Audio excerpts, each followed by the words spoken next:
19 games with a hamstring injury and will be sidelined for at least 3 more. In 27 games without Williamson this season, the Pelicans are just 12-15. To the NFL we go. 49ers quarterback Brock Purdy. He's set to undergo elbow surgery on February 22nd. That's according to NFL Network. Purdy tore that UCL in his throwing elbow during San Fran's NFC Championship game loss to the Eagles. NFL Network reports that Purdy is expected to be ready for the start of training camp. And in college football news, Florida State has signed Mike Norvell to an extension through the 2029 season. That deal will average just over $8 million a year. Norvell led the Noles to their first 10-win season since 2016.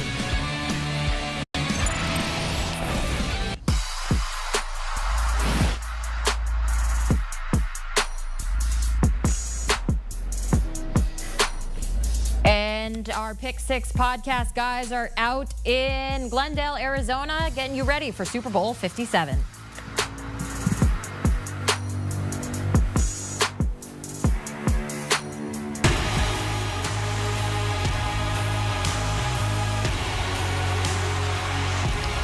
Welcome to the Pick Six podcast show presented by Cisco. Will Brinson, Ryan Wilson. It's a Brady Quinn football show. Not really. It's a Super Bowl show. That's what it is. All week, right? Do we have any air horns? Come on, guys. Do we have any air horns? No, we have no air Who's horns. producing this? That's Jack, isn't it, today? They rang a bell for you. That's cool. That's nice. You're an upgrade over Breach. Wow. By the way, hey, Wilson, tell Brady what. This makes more sense when you hear the story. This is definitely an upgrade. Brinson, you're right about that. We were out, miraculously, someone recognized us on the street after dinner, the media night. Super Friends. Pick Six. In and of itself, a modern-day miracle. But I'll give you 10 seconds. You have one guess. A Boston area famous actor. This woman who recognizes thought Breach looked like this famous actor. You have 10 seconds to guess who it is. Ben Affleck? Yes. You nailed it. A young Ben Affleck. Half his size. Isn't Ben Affleck like 6'1"? When Brinson says young, he means Ben Affleck at 8 years old. I mean, you're in the mock draft business, right? That's a terrible comp. Oh, right. That's a horrendous comp. Right. That gets you fired. You think Breach could get J-Lo? Is that really what that person's saying? No. What we think happened is this. Because she was like, were you guys doing that show out at the park? And like sort of name specifics about the show. We think Breach paid off this lady to act like she'd seen the show, mentioned specifics which would incline us to believe that she did in fact see the show, which no one actually can do, and then compliment Breach by calling him a young Ben Affleck. And that's exactly what Breach would do. He's that insane. He overshot. That's too unbelievable. Right, Like, that's what I'm saying. Yeah, you got to be somewhat believable with the lie. Right. Like Brinson went with John Leguizamo. That I can get on board with. Yeah, okay, that makes sense. But I mean, that makes sense. Just go with Brad Pitt and get it over with. Right. Yeah. Just go shoot for the moon, pal. Speaking of unbelievable, insane things to say, Roger Goodell had his press conference on whatever. I don't care about Roger. No, I'm just waiting for which quote you're going to take. Well, the one that stood out to me was the most preposterous thing I've heard him say in at least like a week. Right. Which was that the state of officiating has never been better in the NFL. Are you kidding me? Like, what are we doing here, Roger? Come on. It's hard to stomach those sorts of comments. It really is. Only because It literally makes you sick. Well, yeah, I mean, there's not many things wrong with the NFL and how it operates. I think you could point out probably a few things, but I think the one consistent thing has been the officiating and how inconsistent it's been, whether in how they're enforcing certain rules. And I understand year to year you're going to have different points of emphasis, but I think even people who have been previous VPs of officiating would tell you, whether it's Mike Pereira or Dean Blandino, that week to week, crew to crew, game to game, there's tremendous inconsistencies. And that's a problem, especially as we're venturing into a world where gambling, gaming is becoming more of a piece of all of it. And I think, look, if it was up to me, if I was running a gambling book, I'm not giving out refunds to a lot of these people out here who email and call in and bitch and moan about these bets that they've lost. I'm not going to give a refund to it. They're lucky these sports books are so kind to be able to give them refunds for when there's a little bit of a debate there. I know they're just going to keep playing more. It's an act of goodwill. Right. No, it's not an act of goodwill. It's actually it's like free promotion to give it back. Like, well, but the thing to me is, how can you sit there when you've got this eye in the sky, this replay assist, expedite replay, whatever you want to call it, that you randomly and haphazardly enforce and drop out of nowhere without any idea of like when it might be used, who might get it, who might get the assistance there, like the Devontae Smith situation with the catch that was not a catch. The 49ers probably not going to win that game anyway, but like that flipped the game. It was the third or fourth most important play of the game by EPA, which I know you're a huge fan of, Brady. Love EPA. Wilson, I know you're sick and tired of me complaining about officials because I do it every week, but by golly, Roger? Yeah, no, I'm not. I'm tired of you complaining about it, but there are actually reasons for you to complain. I get that. And it sort of reminds me of Roger Goodell saying what he said today, and I'm going to go old school history here on you, Brady. Back during the first Gulf War, the minister of propaganda for Iraq would stand up in front of the background and say, everything's fine, and the walls are shaking because that's Roger Goodell talking about, oh, everything's fine, there's nothing going on. Meanwhile, there's game after game, week after week, the officiating is a huge issue. Gambling or no gambling, and fans are frustrated. Gamblers are obviously frustrated. I would imagine the books are frustrated as well. And I'm sure if you asked Roger Goodell privately, he would say this is a real problem. I never thought I could love you any more than right now because you found a way of getting the Gulf War like that mixed into the Pick Six podcast. Now I just need to hear you somehow work in General Sports Cough. And it's coming. Perhaps a bear. Or two. Here we go. I would have gone with the "this is fine" dog meme. No, Wilson goes with the Iraqi minister of propaganda. Well, the first thing I said to myself is, what would Brinson do? And I said the dog meme, and I said, you know what? Let's step it up a few notches. There you go. Well done. Hey, kudos to you. I appreciate it. Roger Goodell also talks about the state of minority hires in the NFL. Well, let's just really quickly. Yeah, what happened? Like, how do you fix it? That's what I think this is about. We can moan and complain about it, but if you don't have a solution, there's nothing there, right? It's fodder for talk, and everyone keeps perpetuating the same issue. I think the college football world has it down to a degree. Yeah. Their replay process, they don't always get it right, but it's much more efficient. It's widely used. It makes more sense than trying to have this centralized hub in New York that's making these decisions instead of having a crew there on site, that it feels like they're more involved in the process. And doesn't it feel like the coaches are less angry about the outcomes of the calls? I get the sense. At least that's what it feels like. And I'm not saying that's for 100%, but I think 90% of the time they feel like the replay officials do a good job with it. I think more than anything else, what they need to clean up, because we're now here with technology and the TV angles and everything else, we can now just re-officiate the play. We don't need to take into account what the call is on the field. All right? Like, we need to stop having this language where we have a burden of proof to overcome, to either confirm or overturn. Just re-officiate the play. Was it a catch? Was it not? Right. What does the replay show you? Stop taking into account what was on the field. Take into account what everyone in the world's looking at. And again, like, you have this situation with this replay assist or this expedited replay, whatever you want to call it. What really bothers me is that when it happens, when it occurs on the field, you have these officials that go, well, after a further conversation, we've decided that was a catch. It's like, no, you didn't have a further conversation. The league doesn't want to admit when officials screw up. Right. And so they buzz in occasionally, and they're way more prone to do it on island games because for whatever reason, like, and I guess he's, our boy, who's our... By the way, Brady, him complaining about the officials, it irritates me, but I get it. When he says island games, that really triggers me. Island games? Is that your alternative word for primetime? Yes. What? Yeah, he says yes. But have you not noticed that the replay assist is more prevalent during island games? It is. You know what? Because for whatever reason, they don't have enough people in the league office watching the games on Sunday who can actually officiate these situations. It's crazy, man. Like, this is an $18 billion business. What are we doing? You think you could hire and train more people to fix this problem, right? Thank you. The other thing is, why does college football have an additional official than the NFL? That part I don't get. I don't really get that either, and I've talked with Mike Pereira and Dean Blandino at length about this, and their response is always, that's not going to really take too much of the burden off it, but I don't know how it hurts.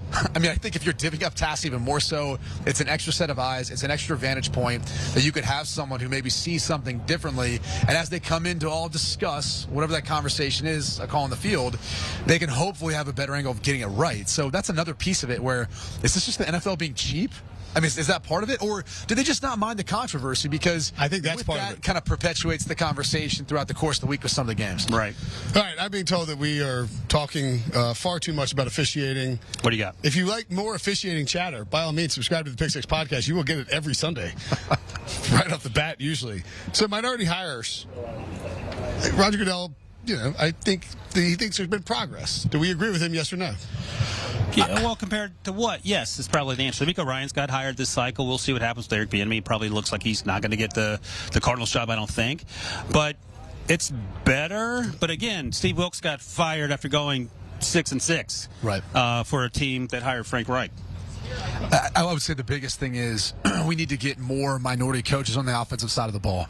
If you look at the trend of hiring right now, head coaches and even ones that are successful in getting to whether it's the Super Bowl, playoffs, etc., it's heavily weighted towards the offensive side of the ball. We need to figure out a way of getting more minority coaches, more experience in the offensive side of the ball, and more opportunities. Eric Bieniemy obviously is a candidate. However, maybe the lack of success from Matt Nagy and some of the others who've kind of come from that tree under Andy Reid, maybe it's hurt them in some ways, given the lack of success Nagy had. So, and it's an individual situation. I don't know the specifics to it, but there still needs to be more candidates from that side of the football. Agree completely. All right, we got to talk about some Chiefs offense. How it will fare against the Eagles defense. What those two sides will do when they face off. Coming up next on the Pick Six Podcast Show here on CBS Sports HQ.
For your News in 90, NFL Commissioner Roger Goodell gave his State of the League address today from the site of Super Bowl 57. One issue that has plagued the league this year, concussions.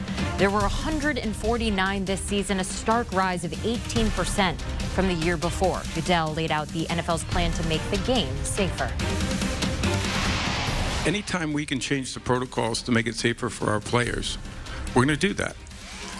What we changed in October was something that we thought would give us a better opportunity to treat those conditions more conservatively, give the players an opportunity to get off the field and recover. And, I think that's also a reason why concussions went up this year, because we had a broader definition, a more conservative definition. We had, I think, an increase of 17% of evaluations. So if you have more evaluations, you're going to have more concussions. Ultimately, you want to try to take that head out of the game. You're always going to have contacts that are not intended, and that's why you need the protection. But ultimately, you want the rules to make sure that you're avoiding the techniques that can lead to those types of injuries. Elsewhere, USA Basketball opened its training camp earlier this week in Minnesota. Brittany Griner is not in attendance, though she is in contact with her teammates, including longtime friend Diana Taurasi. Griner was released from custody back in December after facing drug charges in Russia. She hinted that she wants to play in the WNBA this season, but she hasn't made any comments on her plans for the Paris Olympics in 2024. And in soccer, NWSL regular season, that schedule is out. Opening day just 44 days away, with kickoff set for March 25th. Debenya will make her debut with the Kansas City Current in the first game of the season, taking on her former club, the North Carolina Courage. The schedule is 168 games over 26 weeks. The Challenge Cup final set for September 9th and the NWSL Championship on November 11th. You can check out the action all season long, streaming live on Paramount Plus.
Welcome back to the Pick Six Podcast Show, presented by Cisco. Will Brinson, Ryan Wilson, and Brady Quinn, who just makes me smile with you tall, beardless, jolly fellow.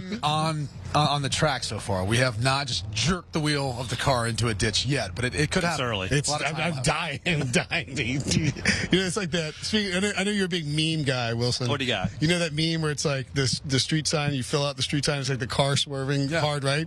That's just me. It's like the straight lane is like professionally produced, professionally done podcast or podcast show. And then the right lane is like, ooh, Brinson sees a squirrel. And I feel like you're Will Ferrell in Old School, running, not driving. Have you two driven in a car together where Will's driving?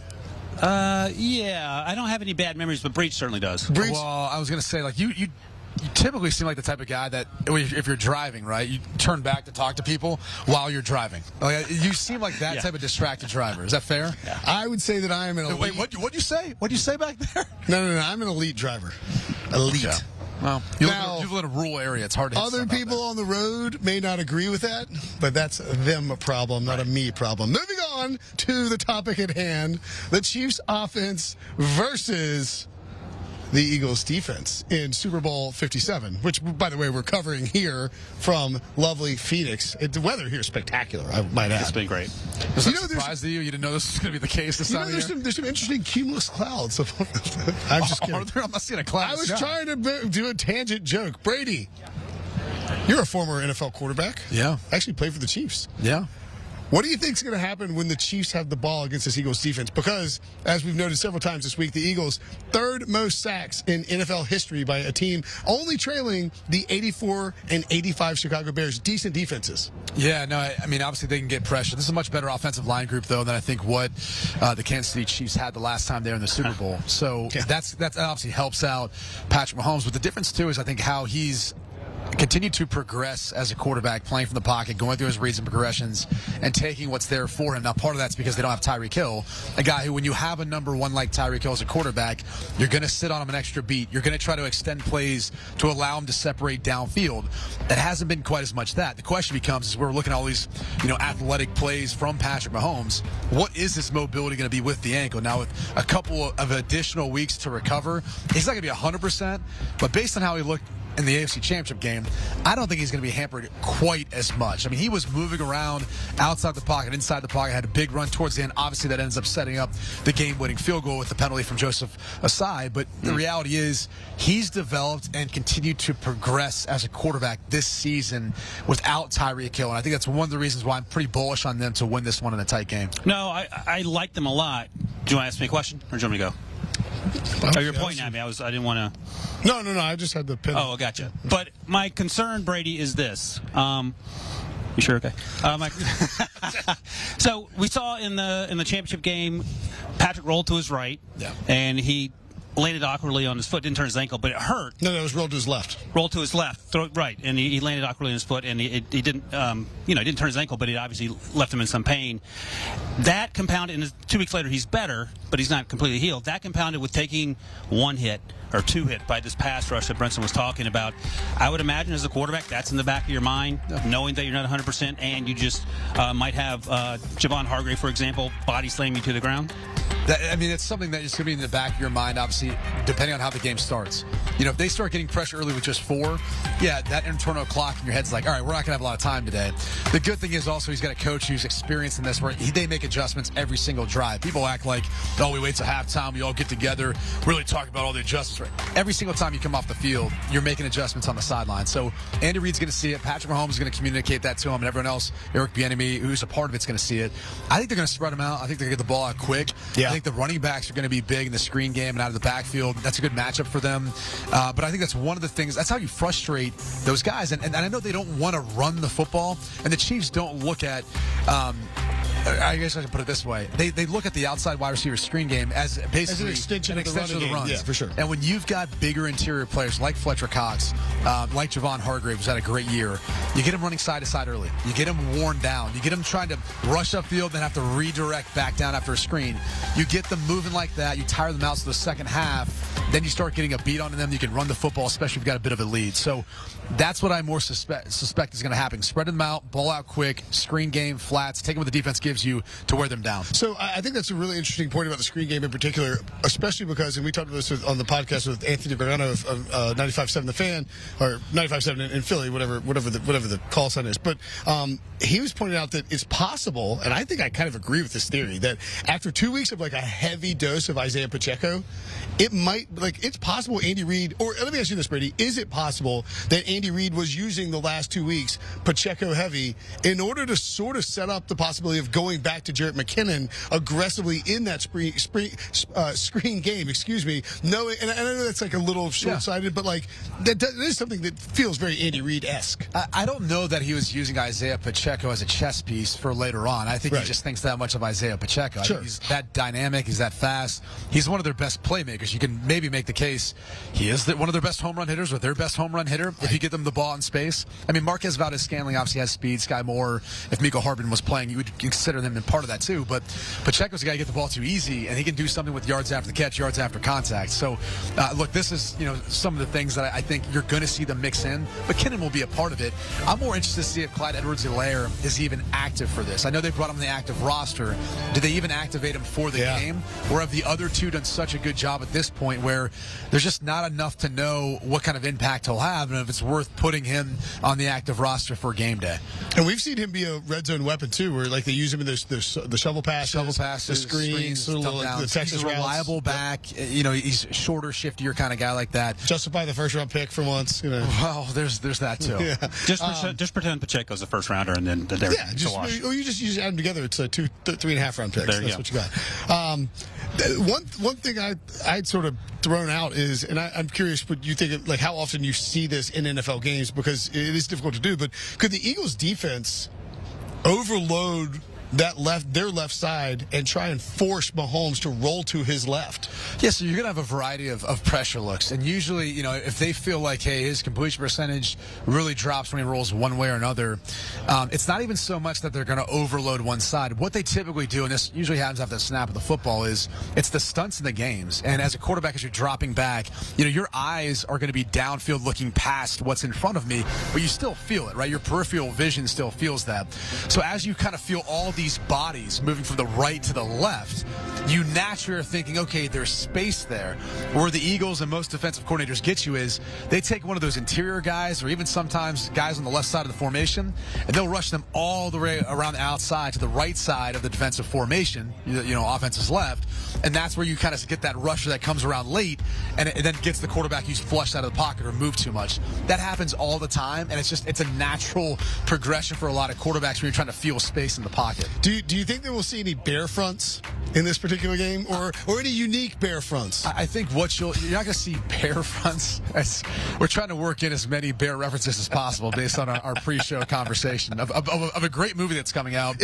An untold true story that now hits theaters coming up here in the next couple of weeks after the Super Bowl. That's right. Is Brady in this movie? He's really pepping this. I wish. I probably would have survived. Especially given the, some of the drugs that bear was on. But I digress. Go see Cocaine Bear, kids. Do you think we'll see any cocaine bear fronts from the Eagles? That's what I'm asking. You're not. I don't think you're going to see your traditional bear front. I don't. I think what you're going to see is you're going to see linebackers mugged, and for a lot of reasons, right? Especially if the running backs end up being impactful in some of the passing game. They play so much out of shotgun. Anytime you've got a linebacker that's mugged up in the line of scrimmage, it's going to take. Usually, if you're under center as a quarterback, the offensive line is going to gap down. So the offensive line is going to take that linebacker if he's up in the A gap, right, whatever between the center and guard, or if he's outside the guard tackle. If he's mugged up there in the B gap, the line's going to take him. Once you go back in the shotgun, that's where you have enough space, so the running back's going to then come over and take that linebacker. If he decides to pressure, the running back will take him, but it takes him out of the equation as part of the pass game. So I think that's what Jonathan Gannon will do when he wants to mix up looks. It's going to be putting bodies up there that'll create that five-man look that gets you into making the calls you'd normally make, in particular in the pass game, when you get those bear fronts. Wilson, maybe they'll call it cocaine. That's what I'm saying. Why would you not do that? Wilson, you've been been pretty adamant that you think Travis Kelce is going to have a big game, right? Any thoughts about how the Eagles will approach that? I mean, do we bracket situation, double team? Well, again, I'm going to ask a resident Bear expert and former NFL quarterback Brady Quinn this question, because I was thinking about it as you guys are rambling on, and my mind started to wander. But let's say I still can't understand what the Jaguars are doing when they decided not to cover Travis Kelce, right? So you would imagine Travis Kelce's going to be double. How do you think the Bengals did? I didn't think they did much better. Yeah. Now, granted, they didn't have Trey Flowers. Maybe that would have changed things. So let's assume that the plan for the Eagles is to shut down Travis Kelce, and let's say the running game isn't working early for Kansas City. Who has to step up for Kansas City if his name isn't Travis Kelce to help make plays? That's not going to be part of the running game as well, because I think that could be a critical factor in terms of how this thing turns out. Yeah, look, we talked about Pacheco a lot being someone outside of Travis Kelce, if that's not the case. I mean, look, he's hard to stop. They move him around enough and do different things with him to make it tough. And I think the other thing is, let's say that he stays into chip help on Hassan Reddick and releases out in the flat. Those are just easy ways of trying to get him the football, and then you threaten the secondary with speed to clear some things out. Jonathan Gannon runs a lot of quarters coverage, right, cover fours. So there's a lot of space out there, especially if you clear things out underneath for the tight ends and running backs, if that's the case. But Pacheco's one. I think Marquez Valdez-Scantling could have a big game if game-changing plays. I think he has to. And then Juju Smith-Schuster, he's got to step up too. I think he's a reliable veteran. He showcased his ability during the course of the season. I think he's a guy too that needs to have a big game in the intermediate routes. And he's got to back up this Philly cheesesteak talk too, Juju. That's outrageous. You can't drag cheesesteaks ahead of the play of the Eagles. It's just begging for bulletin board material. Look, in the words of the immortal Mark Gottfried, you got to guard us too, pal. What are the Eagles? What are the Chiefs defense going to do against the Eagles offense? We will tell you next here on the Pick Six podcast show, presented by Cisco on CBS Sports HQ.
Welcome back to the Big Six Podcast Show, presented by Cisco here on CBS Sports HQ. Will Brinson, Ryan Wilson, and Brady Quinn. Well, maybe next segment I'll not smile when I see a handsome face over here on the set. It's just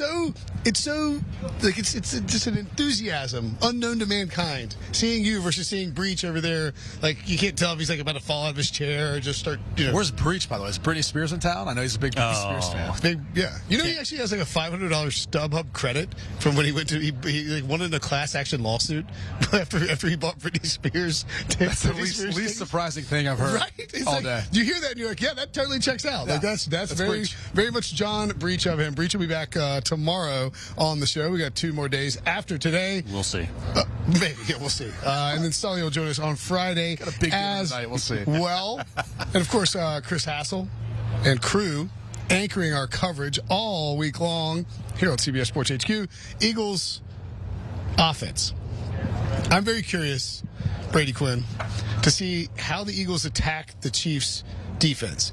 Now, the Chiefs defense, I don't think, obviously isn't going to get the credit that we've seen the Eagles defense get. Clearly, the sack numbers aren't there, and even the star players probably aren't there. This is a Chiefs defense coordinated by Steve Spagnuolo that's a lot better than people think. It sort of reminds me of the last time they made their Super Bowl run when that defense came together down the stretch. And I think I'm just curious to see, do they come out running or do they come out passing? What do you think the Eagles offense does? I think if they're smart, they come out and they try to run the football. I think it was interesting. Hurts off of the injury when they first were playing in the divisional round. They kind of wanted to showcase the fact that, hey, his arm's fine, right? Yeah. Deep ball downfield, I believe Devontae Smith. Everyone's like, all right, everything's good. His arm's just fine. After that, though, it hasn't looked the same. I know the accuracy hasn't been quite as good downfield. He missed a real easy shot to A.J. Brown. Even some of the short and intermediate throws, the ball placement isn't quite as good. And look, I had a posterior labrum tear, had rib issues. You can get injected, you get a shot up. It doesn't mean it's going to solve the issue. It might remove some of the pain and discomfort. Mechanically, though, there's some things that could be broken down. We don't know the extent of the injury with his shoulder, but the reality is it still seems like at least once they've been in the playoffs, there's still something there. So how do you take the pressure off his shoulders? You literally run the football with the best offensive line in the league. Utilize their size, how talented they are, and the way they match up front. That takes the fight to Chris Jones, who's had just a monster playoff so far. Frank Clark, same thing. He wants to pin his ears back, just rush upfield. That's been his MO every time they go to the playoffs. I think that's where it starts. And then off of that, you start to incorporate the RPOs, the play action, run action. And maybe when things are there for Hurts, he takes off. I don't know how much quarterback design run they'll have outside of third down red zone. It is the Super Bowl. So if you're a quarterback, you are playing a little banged up, you're going to sell out. All right. We can show the highlight of John Elway at the end of his career time and time again. So going full Rosencopter. But I think it starts with establishing the run, and then that really eliminates a lot of what Steve Spagnuolo wants to do, especially if you stay ahead of the sticks and you're dominating up front. There's really not a whole lot you can do schematically, right? That's just about your guys playing better than their guys, and you got to get them to go out and execute. No, I think, Brinson, you're right. We haven't been talking a lot about the Chiefs' defense because the Eagles' defense, and I get that.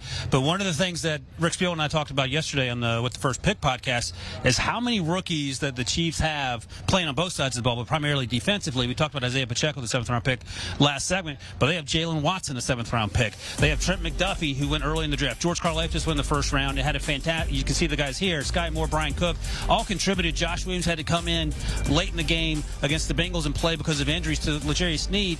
And I was talking to someone with the Chiefs back at the Senior Bowl, and they were saying the great thing about having these guys have to play early is that they got the experience in week 2 through 6, for example, where while things are on the line, they can now use that experience, both good and bad, and take that into the Super Bowl. So it's not a situation where you have an injury to L'Jarius Sneed and Joshua Williams just has to go out there. He's going to be ready to go, and I think that's going to be instrumental in helping the Chiefs get off the field, especially as Brady noted, Jalen Hurts isn't 100%. Well, I think that's, you mentioned the youth there, coupled with the fact that you have this team in the Eagles that probably does want to run the football, right? And so do the Chiefs come in and say, all right, we're going to stack we're just going to stack the box, dare you to beat us, we're going to try and win these one-on-one matchups, try and, negate what you want to do in the run game and force Jalen Hurts to throw. And that's sort of where I come from. Like, I almost want to see him come out and just throw deep early, assuming that the Chiefs, and obviously there's a game of chess here, right? The game within the game. No, I think if you didn't have L'Jarius Sneed back playing in this one, you'd probably want to test both rookie corners. I mean, Watson's played well for rookie this year, but if Williams was in there too, I'd find unique ways to try to get them matched up. And whether that's utilizing bigger personnel, right, where you kind of bring in multiple tight ends, make it seem like that, put A.J. Brown or Devontae Smith out there by themselves and try to get those one-on-one matchups and just see how they're going to handle that, see how they're going to play that. And that's, during a Super Bowl, but really every NFL game, you're always going to have those scripted starters. You're always going to put up different personnel groupings, different formations to see if the Chiefs are going to play it how you've previously seen it on film. Sure. And then based on that, that's where those adjustments comes, those shot plays you're talking about, first quarter, second quarter. I think, really what you're speaking to is how are the Eagles and their coaching staff as a whole going to handle the adjustments throughout the course of the game, given their lack of experience in this spot, right? We know Andy Reid's been here before. Steve Spagnuolo's been here before. We know what their track record is. For Jonathan Gannon, Shane Steichen, those guys haven't. Sirianni, he hasn't been here. So it's a different deal when you think about, are they going to be conservative like McVay and the Rams when they first went to the Super Bowl? Sure. Or are they going to take some chances early and say, hey, we want to try to loosen some things up because we feel like they're going to try to load the box to stop the run? I think you have to be who you are at this point. Not to quote Pete Prisco, because he uses that a lot. You are who you say you are. But there is the reality of that's what the Eagles are capable of doing, is dominating this game physically. I think you want to set the tone early, run the football, get Jalen Hurts going with some easy completions before you start wanting to take those big shots downfield. Hey, can I ask Brady a quick question? Yeah, if it's about Chris Jones. It is. And Perfect. Chris Jones' name is actually Jalen Hurts in the situation. So let me ask you this quickly. You played in big bowl games. You played in Notre Dame, a ton of big games. Does any of that experience for Jalen Hurts, playing at Alabama, playing in the big moments, playing at Oklahoma, does that help him here or no?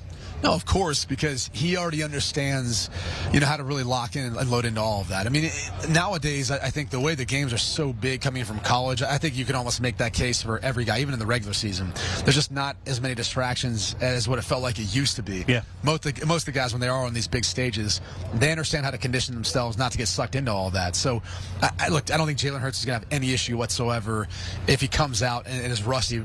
As far as him not being focused or him being too big of an environment, I think it's going to be more of a byproduct of his shoulder and maybe what Steve Spagnuolo is doing with some of the looks that he's giving him. I mean, it's a young secondary, right? It's a gamble you play. If you try to show a bunch of disguise and looks and pressures, then back out of it, you can get some guys who aren't actually in the right position out there. So both sides have to make that decision. Offensively, how aggressive they want to be in Philly, and defensively, how much pressure Spagnuolo wants to bring. I mean, how much do you think they'll move Chris Jones around? By the way, I think they have to. Look, he's probably best in the interior. I think the world of Lane Johnson and Jordan Mailata at the tackle spot. And they snuffed the Bengals out when they put him on the edge there at the end. Yeah, and I think that was more of maybe a weakness too. When you're looking at Dennegy, who's a backup who played well in that kind of service in that spot, but was going to struggle if he's isolated one-on-one. And we kind of talked about the different matchups that maybe Philly would present with their defensive front. One of the things you're going to see the Chiefs do, and you really saw us all year in the NFL, they'll put Chris Jones, isolate him on the right tackle, and they'll put the other three defensive linemen on the other side of the center. And so you'll see, this look where you basically have this offensive line has to make a choice. They either have to take that uncovered right guard and slide him to the right tackle to give help, or they have to slide him to the left, and you have to leave that right tackle isolated. So that would be Lane Johnson in this case. Lane Johnson's up for the task. Whole different ballgame with Lane Johnson. It is, but I think the way they use Chris Johnson, the way they move him around, he's the best defensive tackle right now in the NFL with Aaron Donald being hurt, and that'll be part of the game plan. They'll know where number 95 is no matter where he's at on the field. Let's say, Wilson, that the Eagles get the run game going.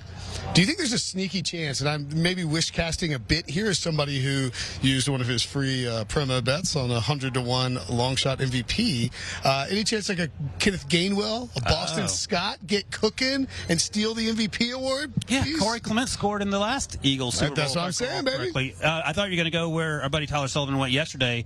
His bold prediction on the show, Brady, was that Jalen gets 100 yards. And I think the record's only 64 rushing yards for quarterback. So I thought maybe that. But we talked about this during the Giants-Eagles game, why Jalen Hurts was being used so much to run the ball, especially late in that game.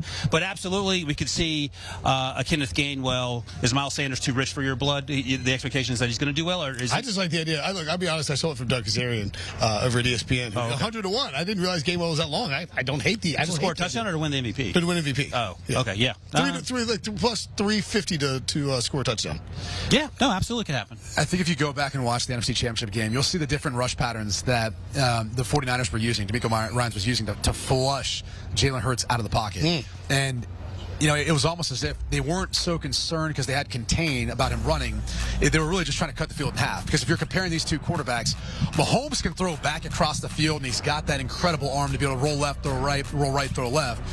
Hurts isn't the same type of thrower, and especially with the shoulder that's injured, if you can cut the field in half, it makes it a lot easier on a young secondary. So I suspect you're going to see some very similar rushes and pressures that you saw the 49ers use in that matchup. I think the Chiefs will try to emulate some of that. Obviously, it worked early on. Once the game got out of hand, it's a little more difficult to run those sort of pressures. What do you do if you're Spagnuolo and you do that, but there's success with Jalen Hurts running the ball in space? What's your counter? Well, you got to go back to zone. I mean, you're not going to be able to play a ton of man, right? Yeah. You can't afford to have your defenders, in coverage downfield, backs turn, and then Hurts just takes off. I think that's my biggest concern if you're a Chiefs fan watching it defensively. You got to limit how much in the situations you tend to use man-to-man because you're concerned about that. So you're going to base that on situation, right? First, second down, maybe, just switching up, playing some man there, and then obviously personnel in the game and how you're going to match up with that personnel. But outside of that, I think it's all about how you're coaching those guys, too, to rush. He's the type of athletic quarterback that, some guys, you don't mind putting him out there in a wide nine and just cutting him loose. Let Frank Clark go get it. And that quarterback's going to be hanging out the back of that pocket. With Hurts, he'll step up, he'll take off. So you're going to be a little more, measured in your approach. And then those edge rushers are going to know they might try to speed rush hard upfield, and then they're going to counter back inside, knowing that if they wrap back around, Hurts might be stepping up, trying to run inside the pocket, and they'll be there waiting for him to give him a big old hug. Let me ask you, too, about Hurts, because you touched on it, but I know we've talked about this on the Pick Six podcast. Subscribe, rate, and review, obviously, and check out the first, what's your podcast called? With the first pick. I'm joking. I was trying to do a bit. It was a bit there. Was there more to that bit? I don't know if there's much more. That was it? That was it. I promoted the heck out of you. On Hurts, you've mentioned that this is a pain tolerance thing, right? Like it is a pain management situation. Well, that's what I'm assuming. We don't know much more than that. Only he and the medical staff. Sure. Okay. But if that's the case, there's certain things you can do to help it feel better, but you also got to be careful about numbing anything up too much. For a quarterback, it's all about feel. The time of your release, your biomechanics and all that. You start taking away some of your ability to feel some of that, and it doesn't feel like the same the way you've prepared yourself for this moment in the Super Bowl. You can be a little off. It might look as rusty or however you want to describe it, but it can play a role in being a little bit less accurate with some of those throws. All right. Good chat on the Eagles offense and the Chiefs defense. Great X's and O's, really nailing it down. Bear front discussions and all of that. Might get some bear front from the Chiefs. Might get a little bear front from the Chiefs. Little bear. A little good bear get you going. Grizzly bear or whatever else. Everybody's been waiting all day for Thursday night is the slogan, I think, for Thursday Night Football. Might we see some changes to Thursday Night Football, maybe in the Pro Bowl? Who knows? We'll tell you about it next, coming up on the Pick Six Podcast Show here on CBS Sports HQ.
Welcome back to the Pick Six Podcast Show, presented by Cisco here on CBS Sports HQ. Will Brinson, Ryan Wilson, and Brady Quinn. Pew, pew. Couple more, it's a little cleanup matters. Wrapping up Roger Goodell's State of the League. He talks for 15 minutes and doesn't say anything. It's amazing. Except when people with planted questions ask him stuff he wants to answer. It's relatable to the Pick Six podcast. There's a little bit of that on your end of things. So I'd say it's a little bit longer, though. Yes. Yeah. Yeah. You had me until the 15 minutes. Right, exactly. So, Roger Goodell said he would not be surprised, roughly, paraphrasing here, if Thursday Night Football was eventually something that could be flexed. Now, I didn't play professional football. Ryan didn't play professional football. You, Brady Quinn, did play professional football. How would you feel if suddenly it was Monday and you found out that your game was on Thursday? Now, probably they do it a week or so in advance, yeah, but still. you'd think you'd have a couple weeks in advance. You would hope so. I think the tough thing is for players and coaches in scheduling that is you'd almost need a few weeks in advance. That's looked at as almost a second bye week, the way a lot of teams look at that Thursday night game. Because you typically get off that next day of the weekend. It's an opportunity for recovery depending on where it strikes in the course of the season. And so, look, I didn't realize that, Amazon has that much power and sway. Maybe that's Roger Goodell just saying, hey, Amazon, pay a little extra money and we'll make this game, being able to be flexed in this spot, another revenue stream for them. Or it's Al Michaels, who wants a better game with his pregame meal and his steak that he eats apparently throughout the course. He eats it during the game. It's amazing. He eats it during the game. So maybe at halftime, he wants to be able to enjoy the second half with his steak, so he's got a better match. Credit to Pardon My Take for the interview with Kirk Herbstreit, where he revealed that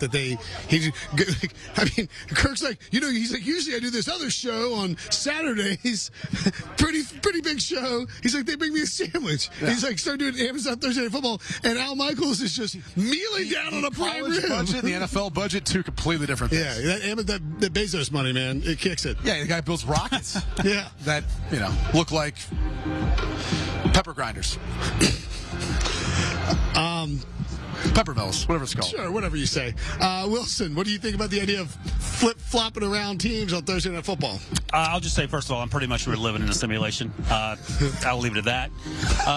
Because this is one of the weirdest Super Bowls I've ever been a part of, and only because of the last 5 minutes. But what I will say... And it's only getting weirder because of this techno music bumping in the background. But I do think in terms of flexing the games, on some level, it makes sense for the league in terms of generating money, right? The players are going to be the ones getting the short end of the stick. But I think the logistics are the issue. Like, how do you figure this out 2, 3, 4 weeks in advance? But that could be one of these sort of meaty reveal things that the NFL rolls out there a month in advance of the games they're going to do, and to try to sell that. It's a real opportunity for the NFLPA to try to get something back in return. This is clearly something that I think the NFL wants.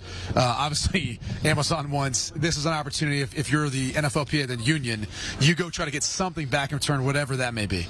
Maybe you could legalize marijuana.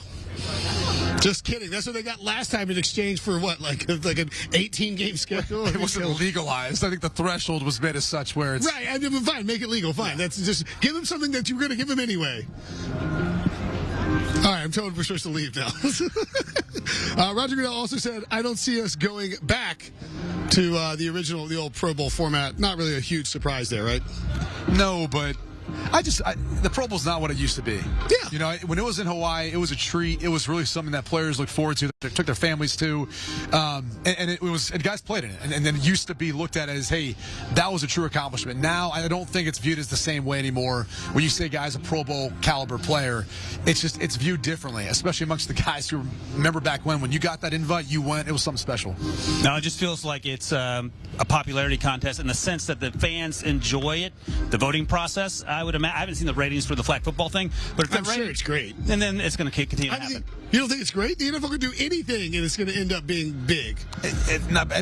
Comparatively speaking to other All-Stars, maybe, but I wouldn't call it great. I'm watching that thinking, this is the best we can do with the NFL.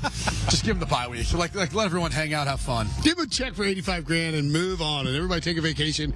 Go to Hawaii. We'll be back tomorrow. We're not going to Hawaii quite yet. But that'll do it for today's show. Brady Quinn, always a pleasure to hang out. So many topics covered.